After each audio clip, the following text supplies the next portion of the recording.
and welcome to the latest episode of the Scott Ball podcast. And today is a very special episode where we hone in on one of the most talked about players in Scottish football at the moment, Lewis Ferguson. And to join me in this discussion is a Bologna football expert, Leo Bosello. Leo, thanks very much for joining me. If you could quickly just tell me about how you fell in love with football and the work that you're involved with in relation to Bologna. First of all, thank you for inviting me here. It's a pleasure for me. And I'm the radio commentator of Bologna. I'm the speaker in the official radio that follow Bologna football team in every single match here in the competition in Italy, in Serie A. And I talk in the radio live in the stadium to describe the match, describe every action. I do this job since January 2023, and also I'm a journalist, a sportive journalist. I follow Bologna in a lot of different ways. I comment every single second of the Bologna matches in this season. Is going so far. Nice, sounds like a dream job. I'm sure you're enjoying that. If you could give some Scottish listeners a bit of a summary about Bologna, the history of the club, its standing in Italian football, how would you summarise Bologna's status in Italy, for example? It's not so easy to do it in a small period, but I can try. Bologna, it's a really cultural city because there are really cultural places. There are portici that it's really famous because it's like on the street there is a cover over our head, and it's really famous because in all the center of Bologna you can walk and you are covered because there are this historical part of Bologna that it's quite not so easy to find in the other city in Italy. And also is really known about food. In Bologna, food are really good. A lot of pasta with meat. It's typical. The tagliatelle alla bolognese is really good and really typical. And there are a lot of food, different food that it's absolutely amazing. But about football, about the team, Bologna was born in the 99, so more than a century ago. It's a long history. Bologna won 7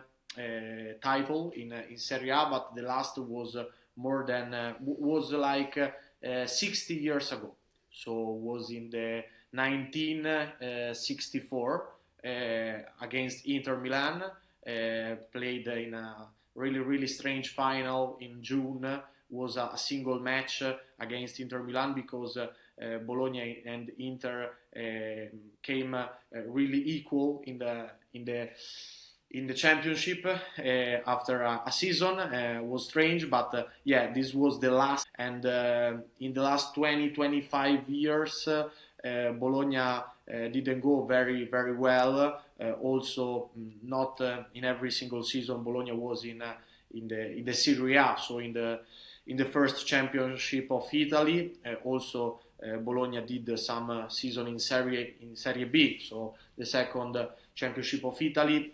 So not a team like the past, because in the past Bologna won a lot of championship, go also in Europe sometimes, and now it's starting something new. There is a new president since 9 years ago. Joy Saputo is a really big chairman, Italian and Canadian, and he's quite rich. But now there are a lot of good solid part to try to do something better and better. That's great insight.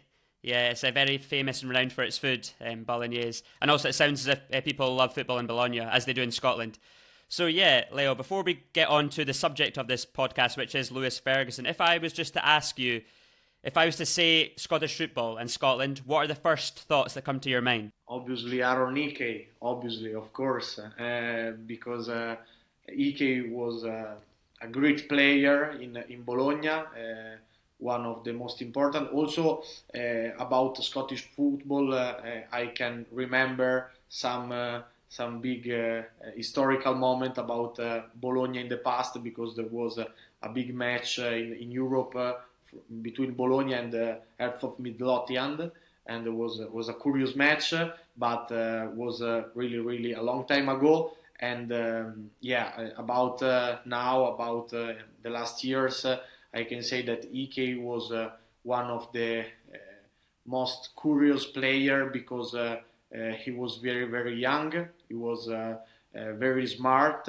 and in like small time he become one of the most important and most valuable player in Bologna. And also we know the history after, because the transfer to Brentford it's a thing was a thing good for Hickey, because after he played is now playing in Premier League, the best league in the world, the most followed league in the world.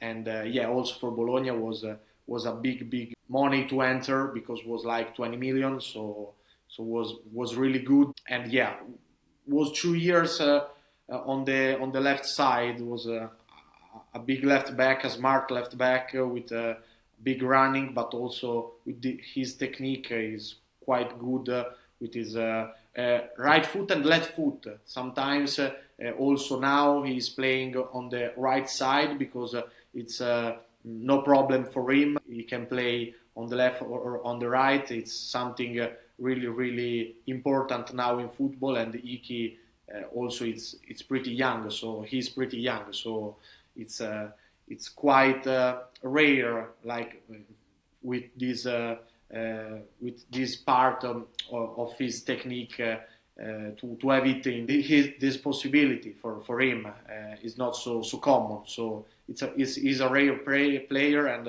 I think in some season without injury, maybe he will join a bigger club in Premier League. Yeah, I was looking to ask you about Aaron Hickey, because he's a very important player for the Scotland national team, and as you said just there, he's still very young, only 21. Just on Hickey, when you watched him at Bologna in Serie A, did you know straight away that he was a top player? Hickey was a top player. In the first year, really was not so easy to say that, because when he played his first year here in Bologna, he was like 18 or 19, so he was really young. He could play also in the young team of the club. It was a little bit strange, also because I think that in Scotland is more common to give chance to the young player in the first team. And here in Italy, this process is going not so fast like in the other part of Europe.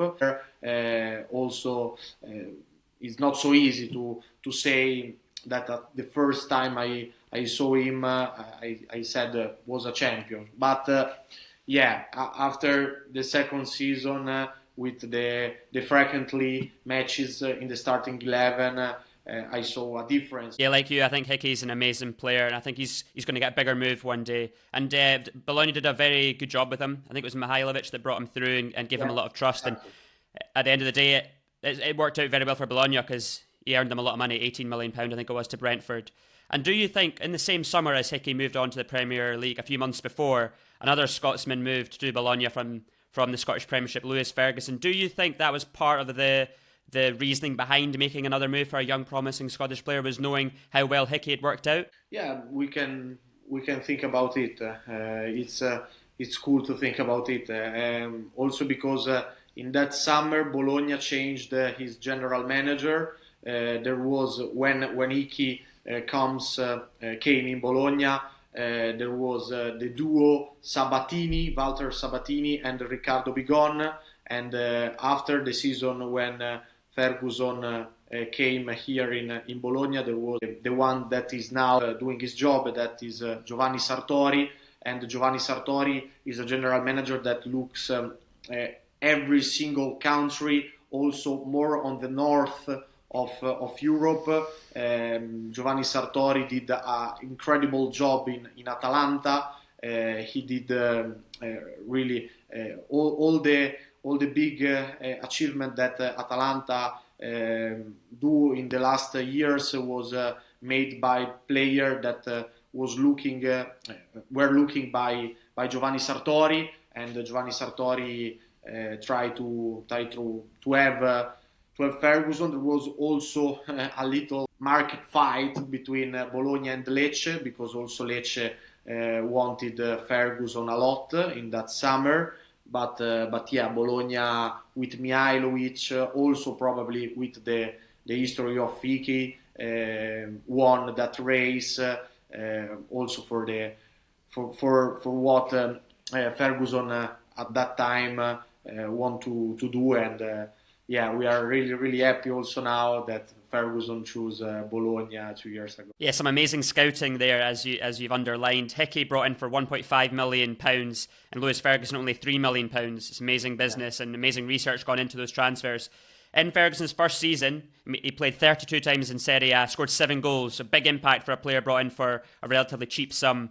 How would you assess his impact at Bologna in his first season? Was it beyond what everybody imagined he'd be able to add to the team? Was unbelievable, because was not we didn't expect it that. Was not so easy to say that at the start of the season with Mihajlovic. He wasn't in the starting 11. He wasn't also in the part of the player that entered during the match.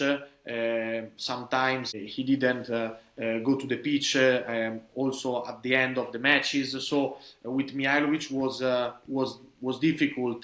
The first period in Bologna was difficult for Lewis. No more than, I think, 10 minutes with Mihajlovic, things like that. But after, with Thiago Motta, the things changed totally. Ferguson started to be the player forever in the starting 11. Every time, no discussion about that. Forever in the starting 11, and goals. Really good in the opposite area, with the header, with the foot, and yeah, it's like also last year with Thiago, we saw that Ferguson is really everywhere on the pitch. He tried to score goals, and he scored 7 goals, but also is very good to help the defense to create the action, to pass the ball well, vertical passes. He's a key player. It's really a common phrase we can say about that.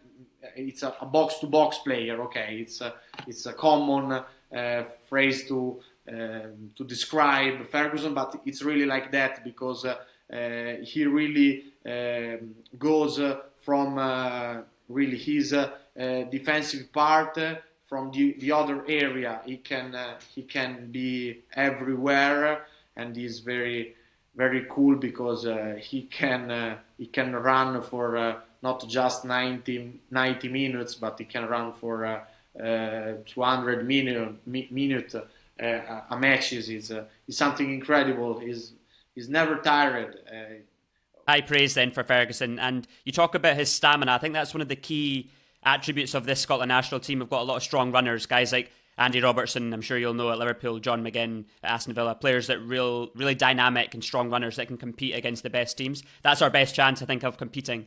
But yeah, Ferguson had a very strong first season, but I think it's fair to say the second season is where the tension upon him has continued to rise because of the achievements of Bologna as a team.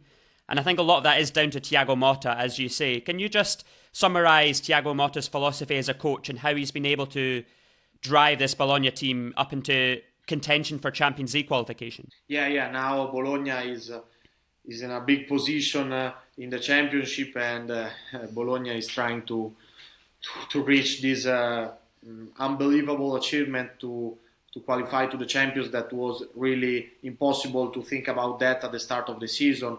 Also, a single European competition, not just the Champions, also the Conference League competition at the start of the season was a dream. The city is now is an unbelievable moment for everyone that support this team.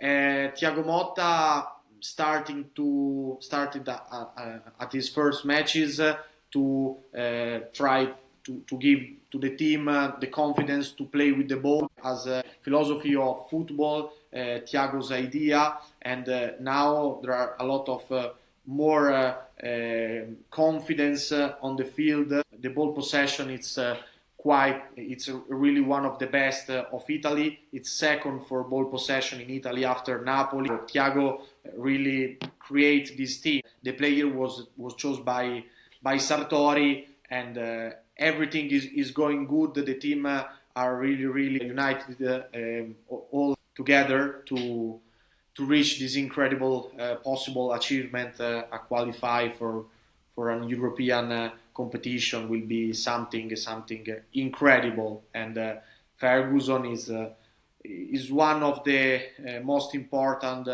player in the league. Is the fixed point of the starting 11 every single time. So Ferguson is a key player of this team, and also of the philosophy of Thiago. I think that Ferguson hands down the thought of Thiago in the field to the other player. Also, this is the reason because he's the captain. Yeah, you speak there about the relationship between Thiago Motta and Lewis Ferguson. I've heard in the media that Motta has described Ferguson as a warrior, and I think that typifies his spirit on the pitch. But just if you're to talk about the formation of Motta's team, because you might be surprised to learn that Lewis Ferguson's only started 2 matches for the Scotland national team because we struggle, I think, to find a place to find him on the field. In Motta's formation, where does Ferguson play on the pitch? We can say that Bologna play 4-1-4-1 for structure, but during the construction of the action, play with 3 defense, 2 midfielder. That one is the defense one that go up in the midfielder line to create more. So 5 player in the down part of the field to construction, and after 5 player to finish the action, connection offensive to finish the possible action in the other part of the field, near the opposite area. Ferguson can do everything, but we can say in the structure is one of the 2 midfielder in the second line. So in the 4-1-4-1 Ferguson is in the second 4 line, most of the time in the left side. But Ferguson also helps Freuler, that is the main midfielder in front of the defense. Freuler helps Ferguson helps Freuler to create, but also Ferguson go to finish the action to score maybe some goals. Now he's at 6 goals in the league in this season. He can improve his score after the 7 of the last year that you said correctly. And we can say that in Scotland it's difficult to find a position of him, also because I think it's not so far away to McGinn. He's a player not so far away from McGinn. Maybe McGinn can play also more on the offensive side, also like a wing, an offensive wing, but McGinn, I think in his start is a midfielder. So, and also he's a box-to-box player, dynamic player, like you said. So it's not so easy to find a solution. Also because the other one is Scott McTominay, that I think I don't know if I'm well. Is the equalizer in a we can say that he is good for that, and also is one of the best, I think. And Billy Gilmour is more a play in the Scotland part, and Ferguson, we can say that is more a midfielder that on the 3/4 can go in the other area, can go in the offensive part, also helps maybe the playmaker down, but I think that probably can be the other player with McGinn. I see some similar character between these 2 players. Wow, Leo, you're not only a Bologna expert, you're a Scotland national team expert. You were beautifully talking about Scotland's tactics there. So you're essentially saying that Ferguson's a complete midfielder and an adaptable midfielder. And the question I was going to ask you, as you've beautifully constructed there, we typically, Scotland, play 3-4-2-1. That's a formation with two central midfielders and two number 10s, if you like, behind one striker.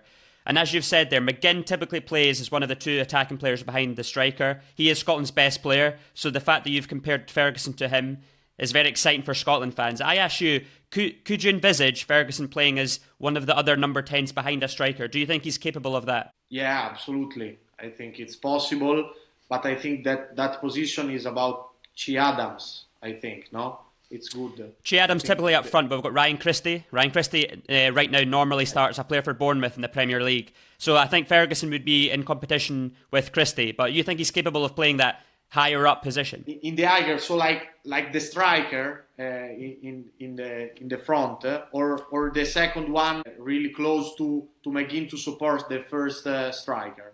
Yeah, next to McGinn behind the striker. Yeah, I think it's perfect. I think it's perfect because it's dynamic. He's dynamic. He can be the third of the midfield position, so helping McTominay and helping also Billy Gilmour, but also he can be good in the offensive part with McGinn. Great insight, Leo. We've got a lot of options in midfield, a lot of good players in that position. An interesting factor about Ferguson that has excited a lot of people in Scotland is that he was actually named Bologna captain. I think it was October of last year, midway through this season. I think he's captained the team a number of times, but is that something that you feel was natural for him? Did you expect that to happen? And is he a leader on the pitch? Yeah, I think that because with his leadership, he's the captain of the team, of the Bologna team. It's something absolutely natural. Also, last year, Thiago Motta chose the captain of Bologna. Like he chose more than one captain during the season, just to give importance of his players. And was not so easy to know who will be the captain of the team in the next match. Was not so easy, but now we have really a certainty that Ferguson is the captain, and the vice captain is Freuler because he's the other one. He's the other one that hands down the thought of Thiago in the field. Freuler and Ferguson are the fixed point of the team, so is a big achievement for Lewis, and for sure we try also with this captain status to keep him here in Bologna, but this is will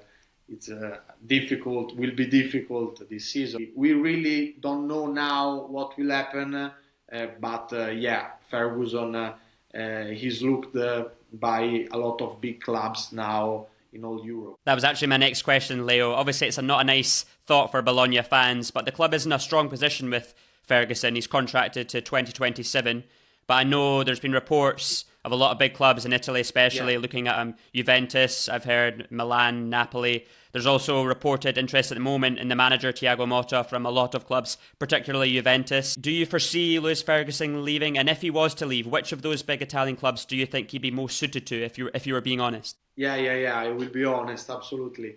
I will prefer more a transfer in Premier League. I think he's a Premier League player, absolutely. Also for this box-to-box style of playing, I think it's perfect for Premier League. I think it's perfect. It will be perfect for Tottenham. It will be perfect for Manchester United. But maybe if this, I don't know, if this increasing level of team it's maybe too much, we can say that he can start with a medium level of Premier League club. Yeah, Aston Villa now is an higher club, but like that, like Crystal Palace maybe. But I think that now the value that we can find on internet, on the media, is extremely low. In the reality about the reality. The reality is another, that 25 million is not really fair for the value of this player. I think Ferguson, it's we have to double it. We have absolutely to start to think that Ferguson is like a 50 million player now. And maybe I'm talking about an higher price, but if we are talking with if Bologna will talk with an England club, I think that the price will be not so far away from that. Also in Italy here, Naples, Milan, and also Juventus is trying to have an agreement with Thiago Motta for next year. Thiago Motta contract finish the 30th of June of 2024, so in 2 months and a half, so not too much time. Is not finished the possibility to have Thiago Motta also the next year in Bologna. There are also possibility, because if Bologna will reach really a UEFA competition, maybe Champions League, Thiago can think about the possibility to do another year in Bologna, another year in Serie A with the Champions League, like an underdog club in Champions League. So it's not an unbelievable thought. It's not an unbelievable thought. But Juventus wanna change because now the Allegri style of playing football is judged by all the media like an old type of football, and they wanna grow up. Juventus want to grow up all the young players that Juventus is managing now from the young team and the other, and Thiago Motta is one of the best of doing that. We are looking what he's doing not just with Ferguson but also with a lot of other players. We didn't mention a key player of Bologna. Another key player is Joshua Zirkzee. He's doing things, unbelievable things, and a lot of these big things are really starting from the work of Thiago Motta. So he's perfect to create a good atmosphere also with young players without too much experience. So Juve want to start another era, and Giuntoli, the general manager of Juventus, think that Thiago Motta is the perfect one to start. But the possibility to take Thiago Motta here in Bologna is not ended. So we have to see at the end of the season.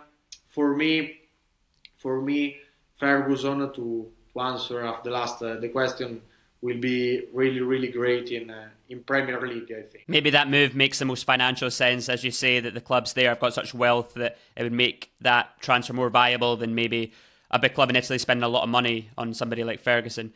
Just quickly to touch on Thiago Motta a bit more, because you seem to have a lot of admiration towards him. As I'm sure you'll be aware, there's managerial changes all across Europe right now. A lot of young up-and-coming managers are being spoken about. Ruben Amorim, Roberto De Zerbi is coveted by a lot of teams. Xabi Alonso, obviously. I think Thiago Motta's a name that's maybe going under the radar a bit. Do you think he's got the potential to be one of the top coaches in Europe? Yeah, absolutely, yes.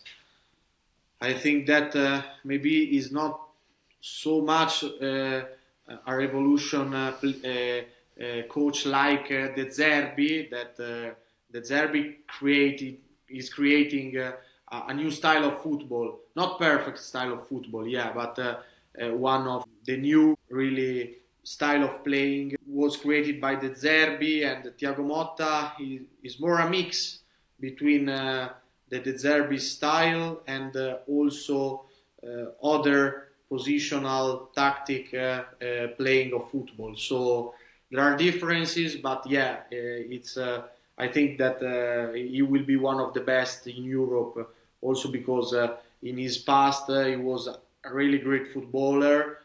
He won like everything. Also with Inter Milan, he won the Champions League. and he was one of the smart midfielder in Europe when he was a player. So it's not so difficult to say that he's smart also now, like a coach. So I think that yes, he will be one of the most important coach in the Europe in the years in the future years in the future. But now also he can do his step. He doesn't have to do these steps so fast.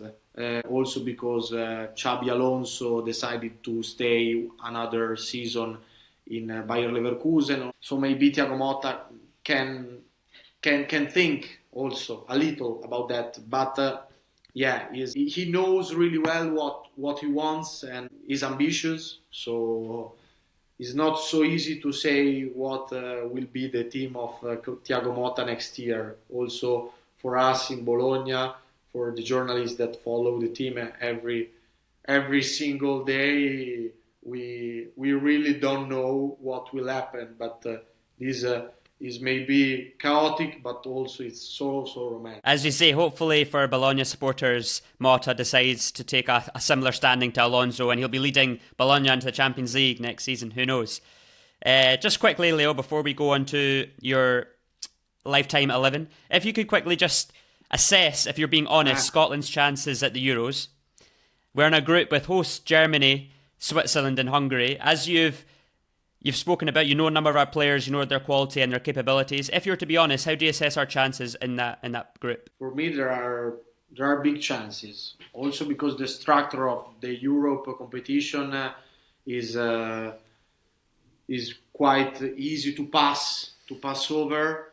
I know Hungary well, also because there was and I think that now there is an Italian manager, and I think that Scotland is better than Hungary, and Scotland can play against Switzerland. Also in Switzerland there are 3 players of Bologna: Freuler, Ndoye and Ebischer.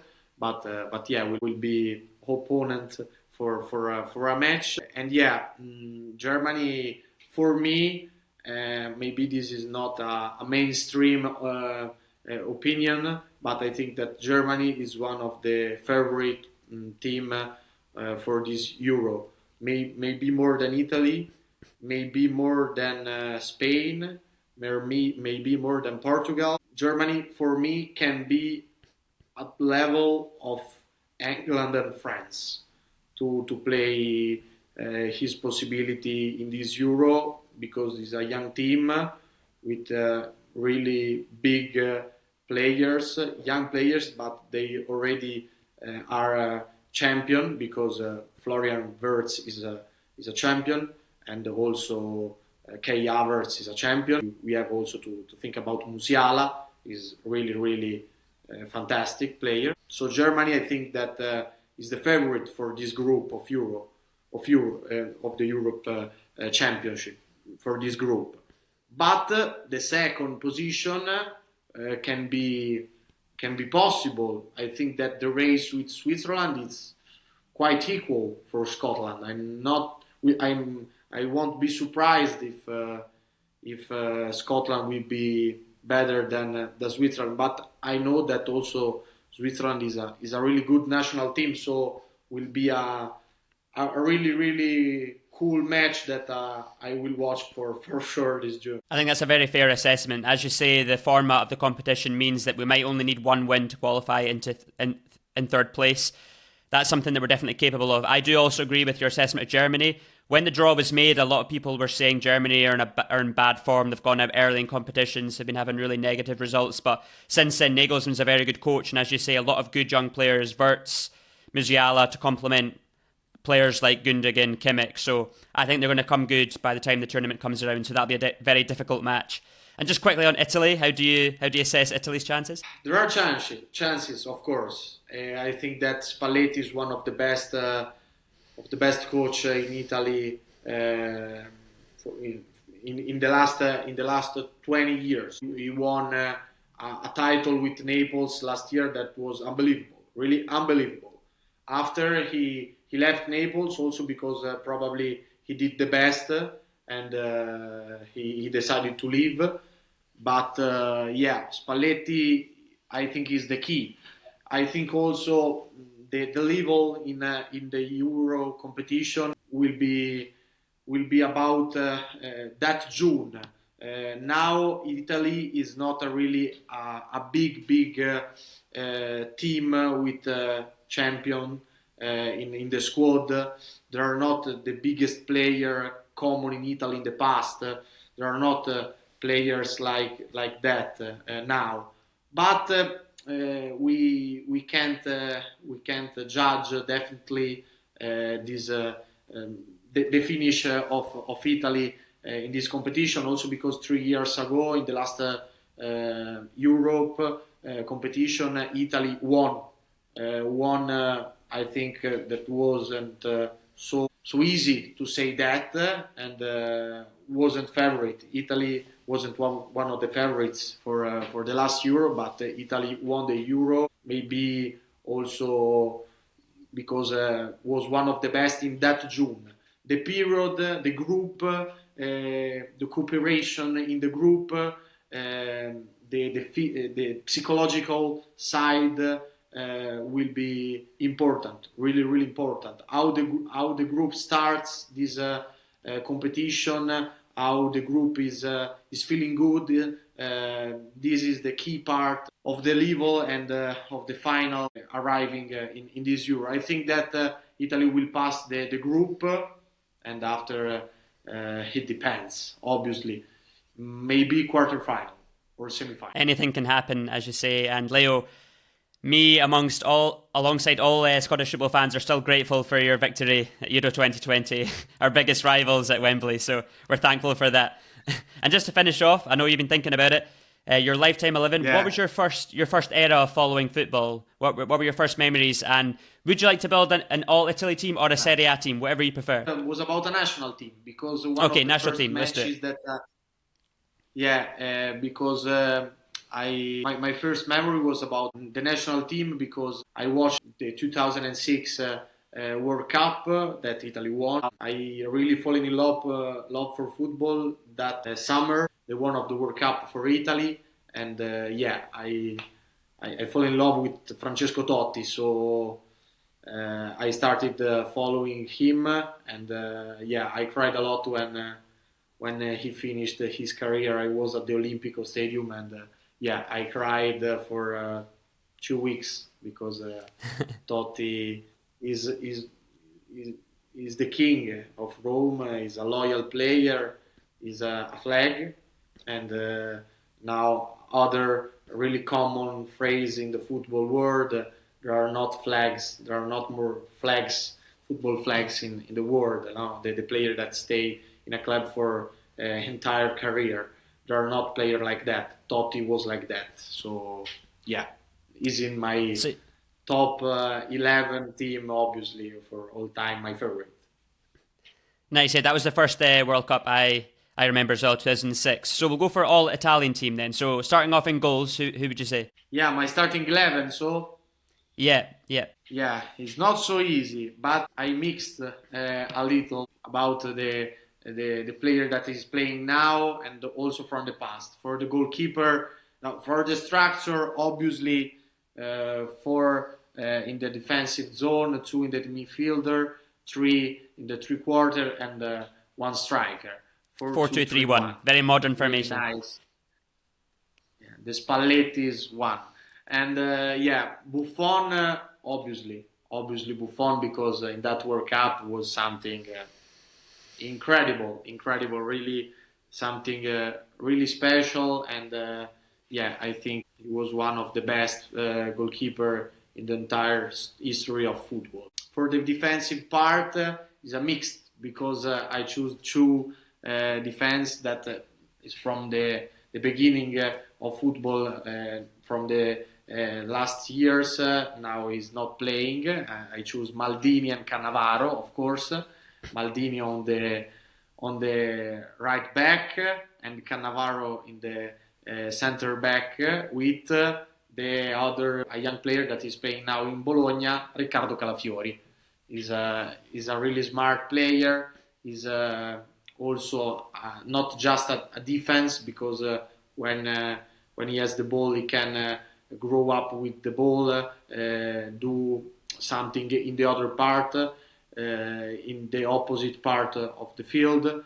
It's quite good because he's one of the, I think, most valuable defensive player, and we will learn his name for the next year, of course. Also because in this summer a lot of big clubs will be interested in him. And for the left back, I'd say Cambiaso, that played with Bologna last year, and so I commented him a lot, and I had a crush for him because his style of playing was so creative, so nice to see him going up in the pitch, going in the midfielder part, and really passing the ball with the midfielder, starting to become a midfielder, a three-quarter also sometimes.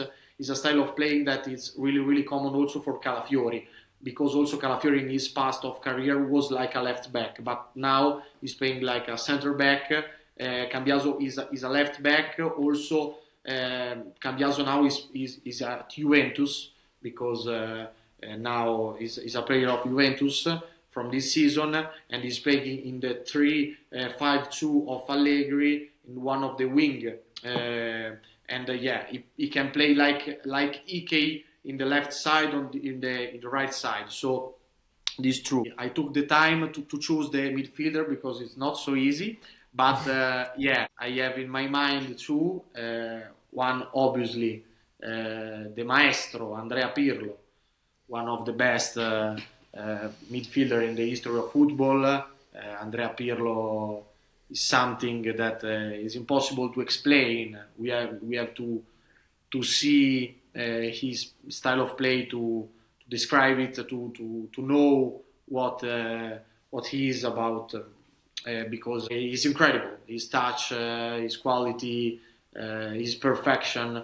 It's so funny because we saw Pirlo every time like bored, like annoying, not really so funny to play. Like, I'm playing, I'm doing it, but I can do wherever I want on the pitch because I'm so good at that. And this was really the reality. Was like that because Pirlo with Daniele De Rossi. Now Daniele De Rossi is the coach of Rome, and is opposite type of midfielder. Is like a loyal player also, because he played really for all his career in Rome. Just the last 6 months of his career he played in Boca Juniors, but was one of the flags of Rome. And he's something that all Italian, or like most of Italian have, that is really the courage, the power on the pitch, the passion, the Italian passion of football. We can say that in De Rossi style of play. He's good with foot, he's good with passes, but the leadership, the passion, the love of doing this thing is in De Rossi idea. And also all the fans can describe it on the field watching De Rossi. So I choose De Rossi for this reason. I have two, also three-quarter. The other one, I'm thinking about it, are obviously Francesco Totti and Alessandro Diamanti. They are really so similar for the position in the field. Obviously, Diamanti is not so known, but there are 210, of course. Diamanti was a good player for Bologna. A lot of years in Bologna. Here, Diamanti was like the iconic player of the team in the starting years of the last decade. And the Francesco Totti is Francesco Totti, so my favorite player of all time. And the other is obviously Alessandro Del Piero. Del Piero was the other iconic offensive player with Totti. There are also this race between Totti and Del Piero. All Italian fans said Totti or Del Piero is a guest really known in Italy, but I think in the whole world. And for the striker, my favorite was Luca Toni, because was the striker of the World Cup, and also because when he scored was so funny, because he did this thing, and in my past when I scored a goal when I was young in the field with friends, the pitch every time, like Luca Toni, that also played for Bayern Munich and also won a lot of title in Italy, but in Germany with the header. Luca Toni with the header is something incredible. He scored goals with the header before the opposite area, so something really incredible. And I was with Totti and Toni in that World Cup. I started fall in love with these two also Alex Del Piero, but Cannavaro, Buffon. There are a lot of players from that starting 11 coached by the historical Lippi. Unbelievable team, Leo's fantasy team there. Just two final individuals to select. One, a manager, and finally, I ask every guest to pick one player or manager to put into the Hall of Fame that we create a series for. I think I know who you're going to say. You've waxed lyrical about him. You clearly have a favourite in mind, but who would be your manager and your Hall of Fame player? Yeah, I think Luciano Spalletti, because I really appreciate what Luciano Spalletti did at Naples last year, but also in his past period of coach time. He managed very well Inter, Rome, so I think Spalletti, because I really like his style of play. Spalletti, obviously Spalletti. And your number one player? I think I know who it is. Yeah, Francesco Totti from the Italian part. Totti's the king for you. Yeah. That's all. Amazing team, Leo. Thanks very much for your time. I really appreciate it. Just to finish the episode, before we came on today, you told me a quote that you used about Lewis Ferguson when you commentated on a Bologna match. So if you'd just like to repeat that as we close. Yeah. In Italy or in England? Both of two. Go both. Both, ok. Se la terra è coperta dal 70% di acqua, il restante 30% è coperto da Lewis Ferguson. Quindi, so if the world are covered by water for the 60%, the rest, the other part is covered by Lewis Ferguson. Ancora il pallone giocato verso l'area di rigore del Bologna, colpo di testa di Christensen che fa da torre. Belotti prova ad arrivarci, ma ci arriva prima Ferguson, che ancora una volta arriva per primo sul pallone. Sostanzialmente, se la terra Pippo è coperta per il 70% dall'acqua, per il restante 30% è coperta da Lewis Ferguson.